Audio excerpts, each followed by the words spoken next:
Good evening, and welcome to the television graveyard. We are your TV necromancers, Laura Prince and Noah Houlihan. We have come here tonight to examine the spirits of past television shows, to find out which ones could be resurrected, should be resurrected, and which ones should just stay doomed. This will be a podcast in which we analyze the history, the hype, and the aftermath of shows that ran only one season, including some that ran only one episode. This month is special. This month is specials. With me, as always, is TV's Noah Houlihan. I'm being eaten alive! This was the stupid Hunger Games. Yes, indeed. This was Discovery Channel's 2014's Eaten Alive. Yes. Now, I'm going to restate this really quickly.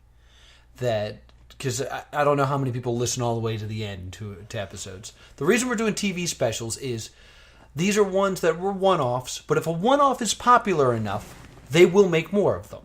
The celebrity boxings, the Charlie Brown specials, the Muppets. But if it's terrible, you get one and then you get forgotten. Unless you get dug up by the Stay Doomed crew. Yeah! And we found Eaten Alive. Holy crap. Yeah. This is a 2-hour special. Yes. With about 12 minutes of content. Yeah. The point of it is that we want to see a man get eaten alive by a snake. Correct. So he's going to go to the Amazon, he's going to find a really big snake, and then it's going to eat him. My anaconda don't. My anaconda don't. And this man... And the anaconda don't. That anaconda don't. So we're going to go on the journey, so we care about him, I guess, of finding this snake. And then we're going to watch it eat him. So let's talk about this snake first off. First, they want to catch the longest snake, this huge snake called Chumana. Yes, let's start there. Yes. Chumana.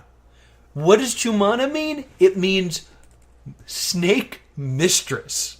Yes. Who named this snake? I don't know. Because here's the thing that bothers me about this. Snake mistress is a horrible name. But Chumana sounds pretty cool because it's in another language. It's a Native American name that means snake maiden. Snake maiden, excuse Yes. me. Snake maiden. That's still a terrible name. That would be like if there was this legendary snake, and it's like, oh yes, the natives talk about him. They call the snake Big Ass Snake.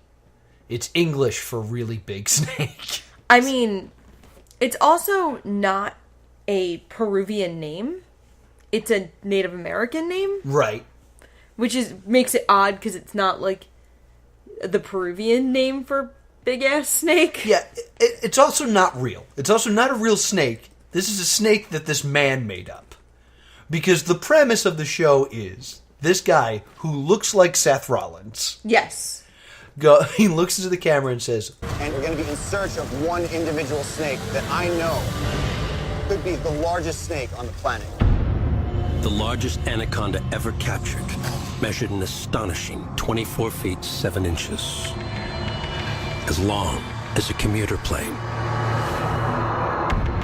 But Paul once had an unforgettable encounter with an even bigger snake. One that almost cost him his life. Its name is Chumana, which means snake maiden. It's an anaconda of truly monstrous proportions that Paul believes is the largest snake on Earth. Several years ago, I was in the floating forest with my friend JJ, the lead tracker on this expedition. We encountered the biggest anaconda I've ever seen. But the second the snake saw me, I dove onto its back. This thing almost dragged me to the bottom of the floating forest. So I had no choice. I had to let go. here's a picture I drew of it. It's super real, guys. Oh my god. It literally is a picture he drew. Oh, your mom would put it on the refrigerator. Oh my god. I hope it's the thumbnail for this episode. I genuinely do. Look at this picture of a snake that's totally real. Amaru is the Quechua word for snake. Amaru? Yeah, which is like one of the languages of Peru. Okay. Spanish is one of the official languages, but that's less interesting, so I didn't go with that. It's still stupid to be like, what are we going to name this snake? I don't know. How about Snake? That's a stupid name! Yeah. I mean, it's a beautiful name, but it's a really dumb name for a snake. Yeah, it's really stupid. Like, it's a really cool name for, like, a princess or a wrestler. Yeah, it's a pretty cool wrestler name. But you're naming a snake Snake. Yep. Stupid. Fair. So we are going to travel to the floating forest. Yes. With, like, 6 of the dumbest people. These people are dumb. I don't remember much about any of them outside of Paul. Paul is the guy that looks like Seth Rollins. And then there are others. And that's, like, I don't feel like we get to know anyone else. Yeah. Besides Paul and the others. Now, I also want to say that Paul is jacked. Yes. He's a big man. Not the man I would think you should feed to a snake. Because he's broad. Well, I think that's part of it, is that he thinks his muscular physique will be of more protection than a tiny human who doesn't have as much between snake and bone. Yeah, okay. So, let's go on this journey. Oh my god. First thing. Yes. Nematodes are real. Yes, we learned nematodes are real! Yeah. My first real note on this is like 45 minutes in, and it's just in no capital letters. Oh shit, nematodes are real. Yes, nematodes are a worm? Double check this, because someone gets a nematode in their foot. Yes. So they pour candle wax on it to suffocate it. Yeah, it's microscopic worm. Yes. Like, it's a round worm. Yeah, because you can't just pull it out. Basically, if you put candle wax over it, it seals it in, and then it suffocates, so it, like, exposes itself. And you see the person, like, screaming because candle wax, like, is hot and it's being dripped on her foot. You know what else does it? Vaseline. None of these dumb people had Vaseline on. No, nobody brought any KY. I keep saying this is stupid Hunger Games. But, like, the Hunger Games, it's like, okay, those are untrained teenagers trying to survive. I get this. This, it's like, these people should know better. I am a nerd stand-up comedian / television podcaster. There is no reason why I should be shouting survival tips at the people in the Amazon. So, what were you yelling at them? Use Vaseline. Oh, okay, I didn't know that. Just use Vaseline, because you create an airtight seal. Okay. So there's no reason to be dripping candle wax like you're in a BDSM dungeon. I mean, they find other venomous snakes, but not Chumana. Yes. They get, like, somebody gets dragged under the water by not Chumana. But before we get to that, I want to talk about one of my favorite scenes, where they're walking their way up, and they come to, like, a stream of some sort. Mm-hmm. And they're like, oh, we'll travel this, down. And I make the joke, all right, guys, I want to swim there, so everyone put tape over your pee hole. Because in the Amazon, they tell you not to pee in the river because there's a parasite that can swim up the pee stream into your urethra. As a dude, this is the stuff that you look into. In the middle of me making this joke, not only do they all just jump in, but one dude just goes completely underwater. And he's just like, woo!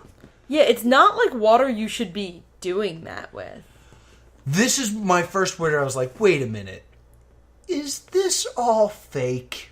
Was this shot elsewhere? Because you don't go underwater in the Amazon. These people are really stupid. Like, everything we see about these people. The cast of the movie Anaconda is smarter than this group hunting an anaconda. Yes, I would say J-Lo has a better chance of survival. Because J-Lo would have looked at this and gone, no. Yeah, this is dumb. There are snakes in that water that'll drag me under the water. Well, then they get attacked by an electric eel. Yes. And he's they like, do. Nobody move. Electric eels can be fatal. Fact check that right now. Because I'm 90% sure that, one, they're not fatal, and two, they're not really electric. It's like a jellyfish sting, I think. So what it is they're not powerful enough to kill, but it could mess you up long enough for you to be incapacitated long enough to drown. Okay. So it could kill you if there wasn't 9 other people in a camera crew there. Well, 9 other intelligent people in the camera crew, but like in this group, yeah, the eel might kill you. And then this is another one of just a fantastic scene. They want to take a shortcut. Do you remember the shortcut? No. Basically, Paul's like, hey, everyone be really careful, because there are alligators in here, okay? Yes. What alligators do is they'll grab you, and they'll bring you underwater, and they'll drown you, and they'll spin, and they'll start, like, ripping chunks off of you and, like, limbs off of you and eating them. I think it's faster to go across this water, though. And no one's like, well, shut up, Paul. Yeah, nobody's like, well, how much faster? Yeah. Are we cutting days off this trip? Or are we cutting 5 minutes off this trip? They're in uncharted territory. They don't know. Like, they know where the forest is, the floating forest they're heading to is, like, roughly. But, like, it's not like they're at a fork in the road. They're just in the jungle. And they're like, I don't feel like walking around this. And, like, Paul is obsessed with Chumana. Yes. This is Moby Dick with a dumb guy. That's exactly what I wanted to say. This is Moby Dick. Like, they are going after a mythical snake that this guy is obsessed with, and it's get it at any cost. Yeah, like, he's a conservationist, but he wants this snake real bad. Man, does he want this snake. So, like, I don't know, get on this inflatable boat and go across alligator-infested water? Yeah, because they're not sharp. Just do it. Just do it. God, this seems so ill-advised. And they had a budget for this show. I'm sure they must have. $2.5 million for this. Wow. Yeah. Okay. Fun fact, they had enough money to buy a real boat. Well, since we're talking about this, here's my theory on what this show is. Paul wanted to get a really big snake. Yes. And the Discovery Channel was like, that's not enough. And he's like, okay, we're going after this special snake, and we'll give it a scary name. Okay. And Discovery Channel was like, better, but, like, what happens after you get the snake? And Paul's like, I don't know. I'll let it coil around me? And they're like, no. Why don't you let it eat you? And they're like, all right, if it gets me $2 million, I'll let it eat me. Yeah, it's ridiculous. And they were on like a 2-month hunt for this snake. This was 2 months. Yeah. Oh, God. Okay. They're real stupid. They are really dumb. Because, like, there's 2 things that I noticed. A lot of it feels staged to me. Yeah. Because there's parts where a narrator is talking, and it seems like the people they're with are given the direction to look busy. Because there's so many shots of people hitting things with machetes with no purpose. Yeah. Like, it's not in the way. They're not building anything. They're just hitting stuff with machetes. Yeah. His whole point was he was trying to raise awareness for the ever-shrinking rainforest. Right, I remember him saying this was his publicity stunt to kind of do environmental causes. Right. I'm not sure how much awareness he actually really raised. If that's the goal, we don't spend enough time admiring the beauty of the tropical jungle. Like, we spend a lot of time with one tree. Yes. Where he's like, look at this awesome tree, it's huge. But other than that, it's everything here can kill you. Yes, and to be fair, in the Amazon rainforest, everything there can kill you. Yeah. So, The other thing that's like clearly staged in my mind is this girl is like walking and she's talking to the camera and she's like, it's really scary here, you know. Everything is dangerous. I'm just glad I'm here with Paul. Guys? What? I was like, how did you lose them? Yeah, Seriously, you lost them? It's crazy doubtful they lost us. Yeah, and there's no way that they're further away than, hey! Yeah, especially because, like, there's still a camera guy with her. Yeah. Like, we're not idiots. So, like, I totally think that was a staged moment to, like, let's add some suspense and some fear. Like, oh, God, we're lost in the jungle. Oh, no. Yes. Yeah, I mean, it's very much that, like, very, I believe that's actually his wife. Oh, yeah. His wife's on the team. Yes, his wife is on the team. And she is visibly irritated for most of it. Yeah. It doesn't look like it's a fun time. Nope. Now, do you have anything to add before they get to the floating forest? And any other event you wanted to talk about? These people are dumb. This is Hunger Games for dumb people. This is Anaconda for dumb people. No, apparently while watching this, all I could say was dumb people repeatedly. Because they just seem to make a lot of very odd, ill-advised mistakes that might be staged. Yeah. But they look real dumb. They do look really stupid. So they make it to the floating forest. Yes. And the thing about the floating forest is it's a floating forest. Yeah, which is pretty cool. So they're like, you could take a step and you could fall 8 feet into water. Yeah. And there's constantly snakes just under it, and they can move through it very quickly. So we have to be very careful. We're going to go hunting.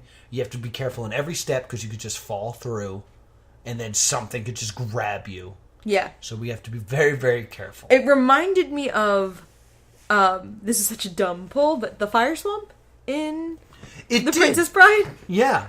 That same kind of, like, any step could be your last concept. Reptiles unusual size? I don't think they exist. Rah! So, we're coming to what is my absolute favorite line in this show. Yes. They brought a drone. And they're going to use a drone camera. God, I wanted something to eat the drone so Oh, bad. yeah, like, we watched enough Fail Army that we're like, we've never seen a drone fly for more than 10 seconds before a dog bites it or it crashes into the ocean. And there's so many things that could eat it. Yes. So, but they brought this drone. They're like, we're going to send this up and we're going to use it. It's got a camera on it. We can see, live the camera feed, and we're going to use it to find this snake. And the drone goes up, and the one guy goes, what will a snake look like? And Paul's like, it'll be like a black line, and it'll be long and stuff. It's not an infrared camera. It's not like they're looking through night vision. It's just a camera. And he asked what snakes look like. And he's on the snake hunting team. He's looking at just a clear picture. And he asked, what do snakes look like? They're weeks into this trip. And he's never asked, what does a snake look like? Is there just footage of him like, da, snake? No, that's an alligator. Da, snake! No, that's a tree. Maybe it's like he's trying to know what markings he's looking for, like what sets this anaconda apart from other snakes. Or maybe he's a dumb person. Well, the conversation is, what will a snake look like? And Paul says, it'll be a long black line. He's described just a snake. Yeah. Yep. Like, he doesn't say, oh, you'll see like an opening where it had passed through. He just describes a snake because he asked what snakes look like. Yeah, they would say like, oh, a snake has been here. And it's like, good job. I don't know why that doesn't bother you as much as it bothers me. Because I'd moved through the stages of grief with this team, and I'd already moved to acceptance that they were dumb. This is a new level, though. I know, but like, I watched I Want to Marry Harry. No one's so dumb that I'm shocked anymore. Yeah, but Harry is never going to eat and drown one of the girls on I Want to Marry Harry. It'd be a lot cooler if It he would did. be a better show, but I'm like, you signed up to go to the Amazon on a snake hunting trip. Now You all should I want know.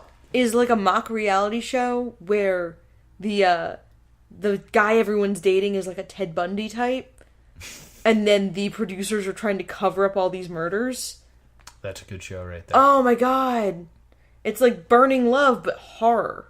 I love it. All right. All right, write that down. $1 million I'll cut idea. this part out. $1 million idea from Plus 2 Comedy. So, do you have anything you wanted to bring up before we talk about him finding a snake? They come across a different venomous snake that hates them a lot. Yeah. It's not another anaconda. It's just a different snake who's real mad. Yeah, it kind of looks rattlesnake-esque. It's not a rattlesnake, but like the way it's like coiled and the way its scales are kind of like sharp, it looks like a rattlesnake. Yeah, but they do find some anaconda skin, so that's exciting. Yes, and it is like really big and like interesting to look at. Because they're going on a night hunt, which I was like, this is ill-advised. Yes, because apparently they are only out at night, so they're going to go try to catch the snake that he said was completely black Yes. at night. I mean, they only come out at night. Whoa, here she comes. She's a man-eater. This show would have been better if they'd made judicious use of Hall & Oates. I agree. Had they used Man-Eater the whole time, oh my god, this show could have been amazing. I might recut this show with Hall & Oates in it. Apologies to Hall & Oates. So, we finally are going to get to the point where they find a snake. Yes. And an anaconda. And Paul goes on this long rant about safety. Again, there's a lot of talk about safety. Where it's like, these guys are very powerful. They can wrap around you and drown you. All these horrible things that can happen. And then they see an anaconda. And Paul just jumps on it. Paul's plan for catching this anaconda is the same as Ray's plan in Ghostbusters to catch that first goat. It's just like, ready? Ready? Whee! Get her! Oh my god. It's bad. Well, I mean, like, we finally have some excitement here. Yeah. Where, like, people are jumping in the water. Like, we see just, like, feet in the air. Like, we see, like, a battle. But it also seems to be spliced in with just shots of the camera guy dunking the camera underwater to make it seem like it's part of the struggle. Yes. It's like, look, we're underwater now. We're back. And then we see Paul's feet in the air. But they capture a snake. And it's a big-ass snake. Yeah. It is a really big snake. It is an abundantly large snake. It looks like a badass. Its head is bigger than my fist. And by he's a lot. real mad. And they measure him out. And he's 19 feet long. Womp, womp, womp. And Paul is so disappointed. He really is. But they weigh him, and after they weigh him, the snake gets really angry. Yes. As if she was like, "What? This is going to be on television, you pricks!" I mean, this is clearly like it's a publicity stunt. Yeah. And I think I would honestly believe that him getting dragged underwater is kind of a stunt too. Like, I don't think he actually got... Because nobody really tries to help him as much as you'd think. I mean, there's definitely a shot, and there's a shot during one of the night hunts where he is feet out of the water, and he's under the water. Whether or not that is staged remains to be seen, but it totally could have been. He calls that, in an interview, one of the best days of his life. Catching that 19-foot anaconda. Really? Yeah, one of the best days of his life. They were there for 3 months. And they thought they were filming like a really good documentary. And that the cheap stunt was just paying the bills. That's exactly what I thought. Yes. Like, I feel like the stunt was not something they even wanted to do. Well, it wasn't titled Eaten Alive when they were developing and filming. It was called the much more appropriate Expedition Anaconda. Oh, that is better. Yeah. For what they wanted. I wouldn't watch that. Nope. We wouldn't be covering it 5 years later on a podcast about bad TV. So they catch the snake, and then I guess they put it somewhere. But they're going to look for the snake madam. And they search... The snake madam? Yeah, that's the name, right? Snake madam? Snake maiden. Maiden. Chumana. I went with mistress first, so... they're going to find it. You're really assuming a lot about the snake's career. You made her a mistress. You made her a madam. It's a giant whip. Snake dominatrix. Yeah. So they're looking for the snake goddess. Like, I feel like there was a lot of time in between snake is captured and getting eaten alive, but it's nothing but failure. Yeah. Because they don't find another snake. No, they really don't. And, like, anytime they go on a night hunt, yes. I start saying, Paul, let's go to bed. Paul, we're in alligator and snake-infested waters at 2 a.m. Let's go to bed. Yeah, and, like, he filmed a lot about the ecological devastation. Yeah. Like, the mining in the area and the destruction of the forests. So he wasn't super thrilled with the final product either. Oh, he wasn't the editor, huh? Nope. He was kind of doing more like Rainforest and Inconvenient Truth. And we Discovery tuned in to see you get eaten. Discovery Channel was like, hey, eaten by snack. Yeah, you're going to get eaten by this snake. You were a snack for a snack. So it is attempting, editing-wise, to tell a Moby Dick story. But then it ends with him just going... we'll use the smaller snake. Yeah. Which I wrote a note of, like, why didn't they just use a snake they already had? I definitely thought that was interesting, because I also thought he was going to get eaten alive in the floating forest. And I was like, why would you travel so far from doctors? Yeah, I was like, don't you guys, like, have somebody around? But they bring the snake back, and they're going to get eaten alive at home, which he deserves to be comfortable when he gets eaten alive. Yeah. I guess that makes sense. So do you have anything else to add before we talk about him getting eaten alive? I do not. He was very unhappy with the final cut. Not even 2 weeks after it aired, he actually posted an article with his side. Okay. Which is, like, pretty ballsy with the people that gave you funding. Yeah, it gave you $2.5 million. Yeah, so, like, this is a pretty interesting article, and it's about how he wanted a much more... conservationist message, about how he wanted to emphasize how gold mining and logging were killing places like the floating forest, but nope. No, not a word of that comes up. No. So let's get to the big moment. Yep. This, to me, is so damning that he didn't want to do this. Yes. And it's so clear, and, you know, including the information you've given us. The first thing that he does is he tries the suit on. And this is the suit that's supposed to protect him from the snake because it's going to coil around him and constrict him first. All right, let's talk about the suit. Well, let's set the stage of what the suit needs to do. Okay. The snake is going to coil around him and think that it's killing him, so it has to protect him against extreme pressure. Then it's going to ingest him head first, so it needs to be able to resist the stomach acid of the snake. Right. Before the snake will then regurgitate him, and he'll be fine. And we don't get a lot of, like, guarantee why the snake's gonna upchuck him. No, just that's the plan. Like, they will regurgitate food they do not enjoy, and maybe because he has so much going on, he will be found undigestible, and the snake will yak him up. They can't, when their stomach is full, they can't, like... escape quickly. So if it feels threatened, it will be like, oh, I gotta get rid of all this weight. All right. So let's talk about the suit. There's a biometric vest that is, for heart rate and breathing. Then a Tychem suit that is intended to help him withstand stomach acid. Right. a chainmail suit that's to help him withstand the crushing, an oxygen mask with a speaker, and a neoprene helmet outfitted with cameras so that we can see what's going on. Yes, we're going to be able to see inside the snake. And he has an oxygen mask so he can breathe. He can communicate with the team that's waiting outside, which includes his wife, a doctor, the camera crew, and assorted others. Yeah, and the idiots that went into the Amazon with him.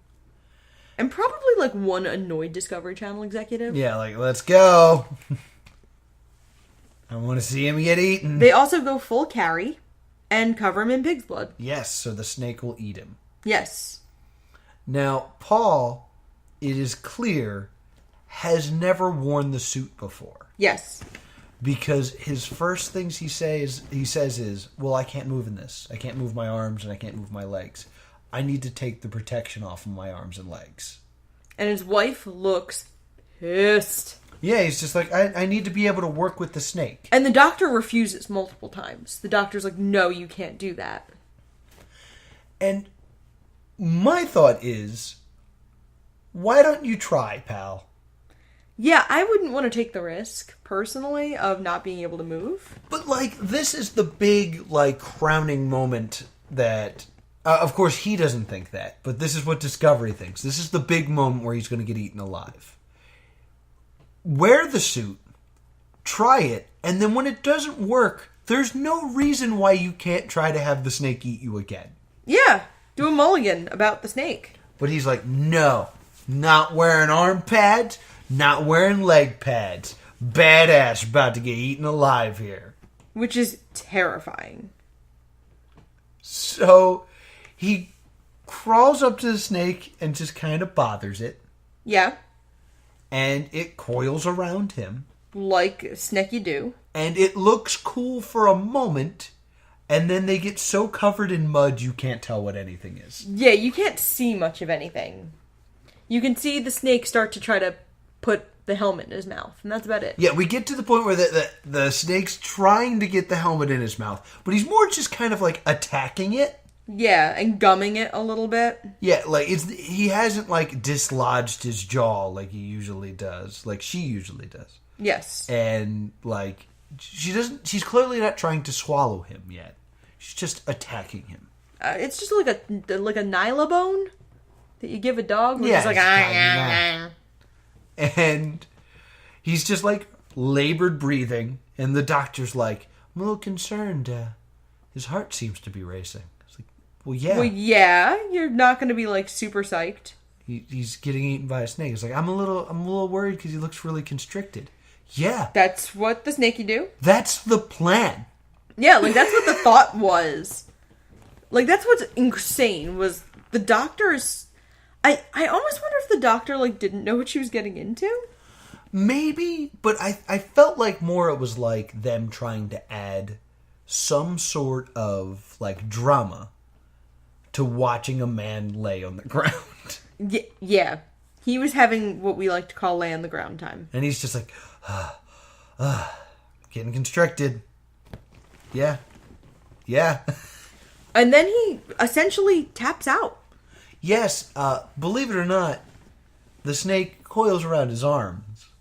And he's like, she's going to break my arm. I have to tap out. Almost like the armor that would have protected him was taken off. Yeah. And then he's just like, yeah, we did it. It's like, wait, no, you didn't do anything. What are you talking about? And there are some shots where you see like the snake with his mouth open. Yeah.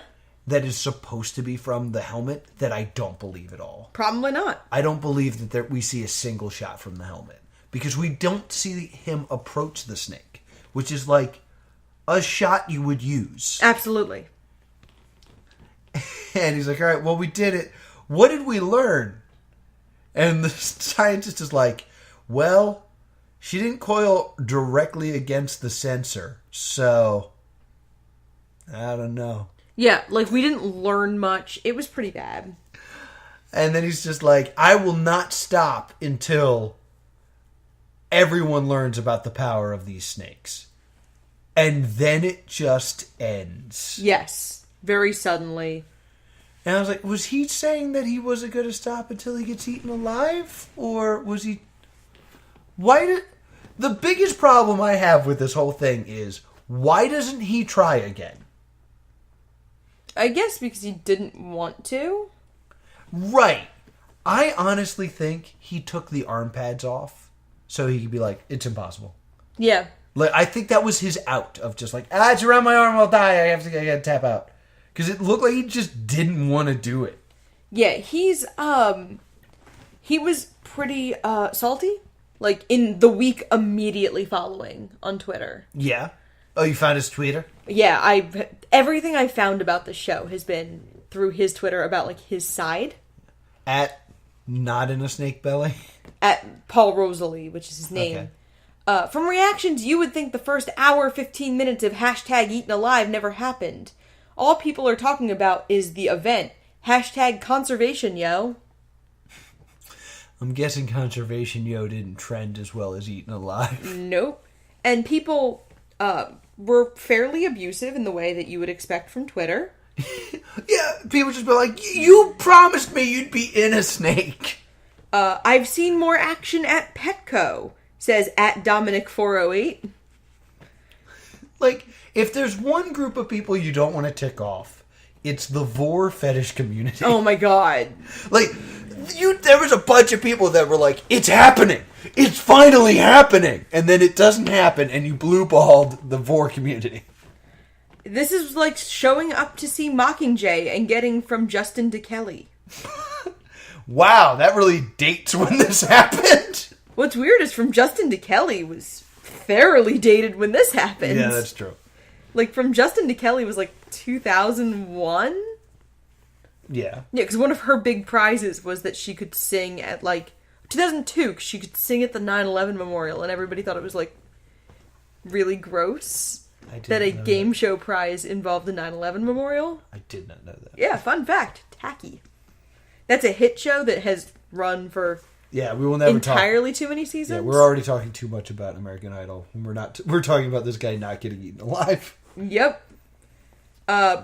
You are the hottest guy ever. I wish we could do a show where I swallow your anaconda. Oh no.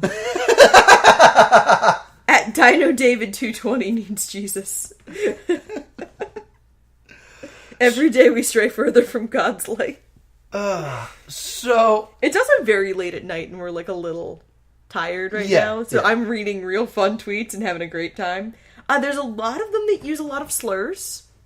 Really? Oh, yes. I mean, I know that people were upset that they were promised to see a man get eaten and then it didn't happen. But, like... people were really angry.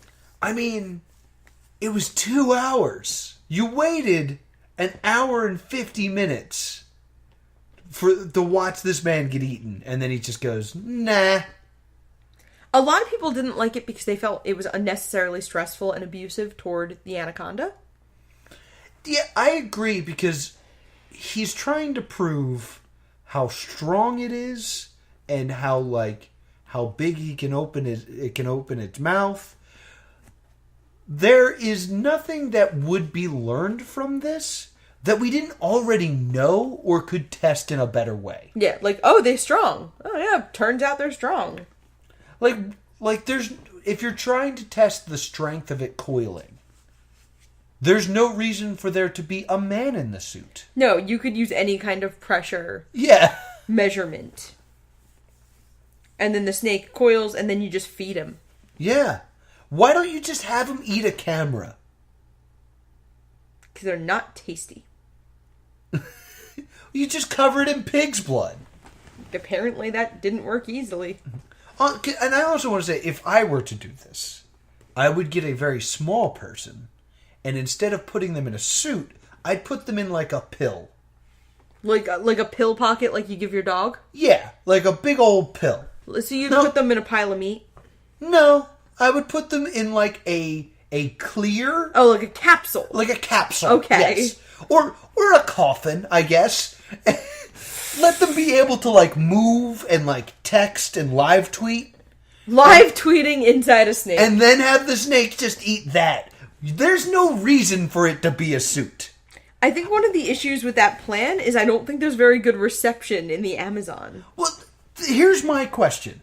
Why did he need to use his arms? I don't know. To do what? I don't know. Like, the whole thing is just so stupid. Oh. This would have been a cool show if it had been more of a conservation. Like, if he'd gotten his way a little more and they hadn't had to do the gimmick. Because I also think Discovery might have edited it to make them look dumber. Yeah, they look unnecessarily stupid. I really enjoyed how stupid they were. So you would see essentially, like, the Scooby Gang goes to this country for this animal. This reminded me of Jackass. Or rather, Wild Boys. Wild Boys was Steve-O and Pontius. Oh my God. And they would just go mess with animals in, like, Africa. And they're like, yeah, let's see what happens. I'm about to get stung by a scorpion. And that's just what they would do. Like, hi, my name's Johnny Knoxville and I'm about to get eaten by this snake. Fair. That sounds perfect, doesn't it? Yeah. I could be in any episode of Jackass. Now I kind of just want to watch Jackass instead of watching this more. Nature Jackass seems like it would be a show that would run more than one season. We, as two people that love Jackass, you've never seen Wild Boys, have you? I have not. We'll have to spend some time with Wild Boys. Yeah, and like, he's not joking. We saw Action Point in theaters on purpose. Yeah, we love Johnny Knoxville. That was one of our early dates. Yeah, it was Jackass 3D. Yeah, I threw up. Yeah, it was a good time. I did legitimately throw up during Jackass 3D. No, I really don't have any more trivia. It was super interesting. There were rumors that he was in The Snake for 28 days. People were coming up with all these crazy sensationalist rumors. He went full David Blaine. And he did a follow-up where he just said, like, he did not care that people were upset that he didn't get eaten by a snake. And when asked about a sequel, he was like, well, if it gets funded. So where is Paul now? He's a novelist. And he's still working in conservation. He's still working with animals. But he has a book coming out this fall. Oh, really? Yes. Like a fiction book? I believe so. The Girl and the Tiger. Oh. Paul is too jacked to be a writer. I mean, he's working on his fitness. So that leaves us with, I guess, one final question here. Stay tuned or stay doomed? Stay tuned. I would watch another dumb publicity stunt that doesn't turn into anything again. Because it's kind of fun to watch what they have to do to make a show when this core stunt fails. I'm going to say stay tuned as well. I would like to see Paul being like, I'm not going to stop until something eats me. We're going to go, like, it just, every episode is him just like, come on, shark! Eat me! I really like seeing when something goes wrong in a television show, how they try to scramble to make something out of it. I actually think that would be the best show, where it's Paul trying to save the rainforest, and then a Discovery Channel executive, like, handing him a check. It's like, okay, but you said that this is poisonous, right? I'm going to need you to rub it all over your body. It's kind of like College Humor's Total Forgiveness, but for conservation. Yeah. All right. So that's a stay tuned from both of us. Yeah, it seems fun. Yeah. So, shout outs to Paul. You made a show. Good job. I wish you the best with your new book. What are we watching next week? Next week we are watching the Star Wars Holiday Special. Woo-hoo. Because if this had done well, they were going to make Star Wars Everything specials. Yeah. Yeah, they were. This is a famous one. There should be some good intel. This is going to be a lot of fun. I'm going to be really angry. I only saw this once, alone, in the middle of the night when I was in college. Like, I was home from college over the summer, and I just sat there in my living room in the middle of the night with my headphones in and watched it. So I'm not sure how much of it I hallucinated. That's how it feels watching it, so don't worry. Yeah, that's kind of what I've been told. So I'm really intrigued to see how much of it is real. Yeah. Where can people find us? You can email us at thestaydoomedshow@gmail.com or on Facebook and Twitter at StayDoomed. And where can people see us live? The one we can currently announce is Too Many Games Expo in Oaks, PA, from January 21st through 23rd. Yes, the rest are still mysteries. Mystery, woo! If you want to talk to me about your weird vor fetish, I'm at TV's Noah. If you want to talk to me about almost anything else, I'm at Priorities. Until next time, stay doomed.